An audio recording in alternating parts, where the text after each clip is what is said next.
ম্যানুরি। আজ আমি বানাবো মাছের মাথা দিয়ে আর লতি দিয়ে। লতি আর মাছের মাথার সাথে মিক্স করে বানাবো সবজিটা। প্রথম তেল গরম করলাম, পরে পেঁয়াজ দিলাম কুচি করে কেটে, এরপর রসুন থেতো করে নিলাম। থেতো করে নিয়ে আস্তে সুন্দর করে ভাজা শুরু করলাম। পেঁয়াজ আর রসুন থেতো করে নিয়ে ভাজার পরে হলুদের গুঁড়া, মরিচের গুঁড়া, ধনিয়ার গুঁড়া আর সরিষা বাটা আপনারা দিতে ইচ্ছা থাকলে দিতে পারেন, না থাকলে না, কিন্তু আমার লতির সাথে সরিষা বাটা অনেক পছন্দ। অল্প একটু পানি দিয়ে দিলাম, দিয়ে সুন্দর করে মশলাটা কষাই নিতে হইব। কষানো হওয়ার পরে মাছের মাথাগুলো আমি ছোটো ছোটো করে কেটে নিয়েছিলাম, তারপর কেটে ওইগুলো ধুয়ে রাখছি, তারপর দিয়ে দিলাম। দেওয়ার পরে সুন্দর করে কষাই নিতে হবে।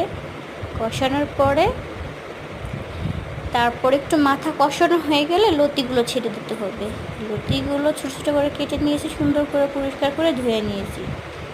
তারপর লতি আর মাছের মাথা 2-1 মিনিট সুন্দর করে লাড়াচাড়া করে সুন্দর করে একটু হালকা হালকা কষানোর পরে তারপর অল্প একটু পানি ঢেলে দিলাম।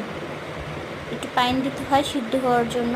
পর আস্তে আস্তে করে ভাজা ভাজা ভাজা যত পর্যন্ত তেল না বের হয়ে গেছে, পরে দিয়ে ডাইরেক্ট যেটা নামাই নিলাম লতি ইলিশ মাছের মাথা।